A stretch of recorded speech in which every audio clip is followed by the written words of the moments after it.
Gear doesn't matter.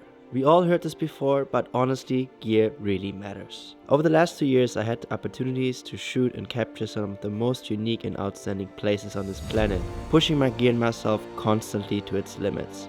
I made a ton of mistakes and felt over and over again on my journey to craft the best visual stories possible.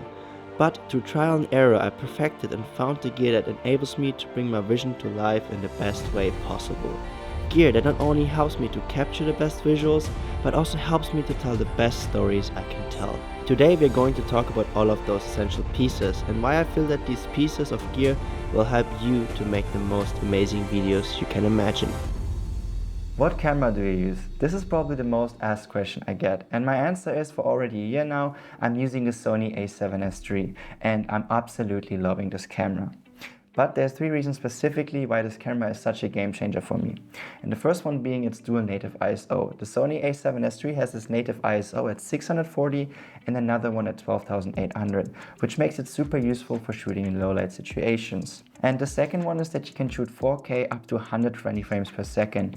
But honestly, I mostly shoot 50 or 60 frames per second, as 100 frames per second or 120 frames per second already starts looking a bit unnatural and unusual. But it's nice to have these options and also having these options without a crop on it. And thirdly, obviously the color space. The S-Log3 or the S-Gamma Cine 3 color space is just beautiful to color grade. It gives me the freedom I want to have as a color grader or as a filmmaker to give the footage the look I want it to have. But as many people know, the Sony a7S III unfortunately has one major flaw, and it's the photo capability. It only has a 12 megapixel sensor, which makes it pretty much useless for taking photos, especially for client work. That's why I decided to get a second camera.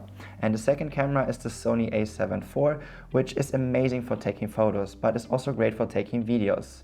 It's probably one of the best hybrid cameras on the market in this price range at the moment, and the few shoots I had with it, I absolutely loved it. Moving on to the next items in my camera bag, which are lenses, and I have 3 of them. The first one is the 16 to 35mm G Master lens with an f2.8. The 16mm range is perfect for capturing behind the scenes footage or wide shots, or also for some really unique looking photos. But honestly, I prefer shooting in the 35mm range and use it a lot for portraits. The next lens is probably my most used lens in all of them. It's a 24 to 70mm G Master lens with an f2.8, and yes, I know it's incredibly pricey, but I love this lens so much. It's super versatile with its 24mm being perfect for wide shots or establishing shots, and the 35 and 50mm, like I mentioned, is really perfect for portraits or anything with human related. And the 70mm is already going towards the telephoto lens or telephoto range, which is perfect for capturing close-ups and detail shots to enhance your storytelling. And moving on to my last lens, which is probably the least used lens I own, and it's the 7200mm f4. Yes, this time I didn't go for the G Master lens because the G Master lens is just incredibly expensive, and in my opinion the f4 is more than enough, and also being half of the price of the 2.8 version, it was a no-brainer. But it's probably also a really unique lens, and I haven't got much of a chance to use it yet, but when using it I'm always simply blown away because the shots you can capture with this kind of lens is super unique and gives some extra twist to your stories. Moving on to the probably more juicier part of the video, and these are the drones. The first drone I own is the DJI FPV, and I personally choose to go with the DJI FPV as it's super simple and so much easier than going for a normal FPV drone. DJI did such a good job of making it super accessible and easy to enter the FPV space. Especially the DJI simulator is really useful and helpful for getting your first flight under the belt without actually going outside to fly your drone. And I can highly recommend this step to anybody before actually flying your drone outside. And honestly, flying FPV is so much different to flying normal drones. It really gives you an adrenaline kick that you never had before. But it's also a super unique tool to use in your storytelling in your videos, as it's just so much more fast-paced than normal drones. But even the DJI FPV has one major flaw compared to normal FPV drones, and it's the image quality and stabilization. That's why I choose to buy a GoPro, and every time I fly my FPV drone, I mount it on top, which gives me so much better image quality and also way better stabilization with Real Steady compared to, unfortunately, Rocksteady is not that good. Moving on to the next drone, which is the DJI Mavic 3 Classic, and I choose to go for the Classic instead of the normal version as it's so much cheaper and I don't really need this telephoto lens which is on the other version, making it more expensive. But probably the biggest game changer is the new controller. Not having to carry around your phone the whole time or gotta make sure that your phone is fully charged when flying your drone is such a time saver, and also it makes it so much more easy and useful to simply put out your drone and start flying. This is simply one thing I love that DJI did with their new controllers. Moving on to another essential item in my camera bag, which is my gimbal, and it's the DJI RS2. I'm having this gimbal for I think already 2 years now and I love it. There's no need for me to upgrade. It does everything I want to do. It has great stabilization and it's perfectly easy to use. And honestly, gimbals are really important, especially when you start working with clients.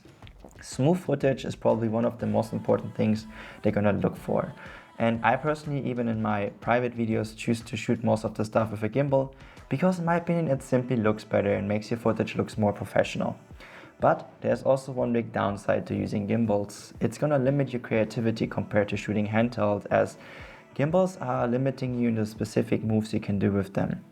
And shooting handheld, you simply have more freedom going crazy with your camera, trying out some really cool transition shots or whatever you want to do.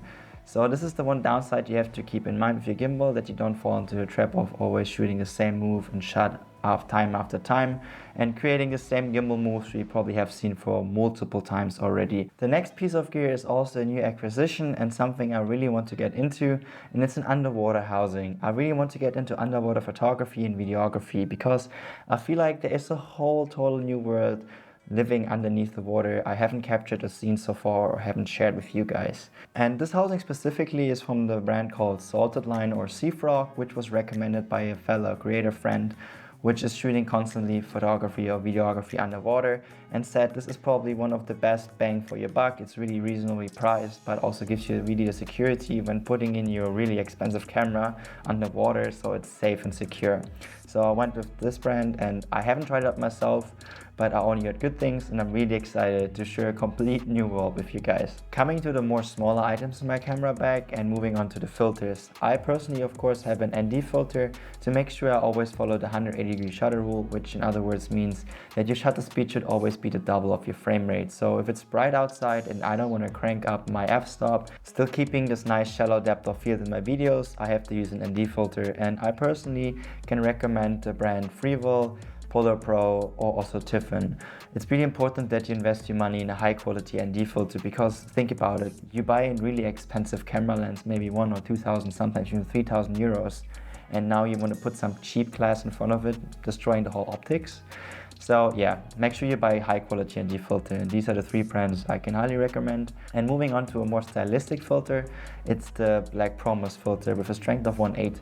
I specifically choose to go only with the strength of 1.8 as, in my opinion, 1.4 already looks a bit too gimmicky, and the 1.8 is just perfect for giving you this more softer and cinematic look. But honestly, lately I'm not choosing to shoot with the Black Promise filter that often anymore, as I feel like if I put the filter on the camera lens, it's baked in.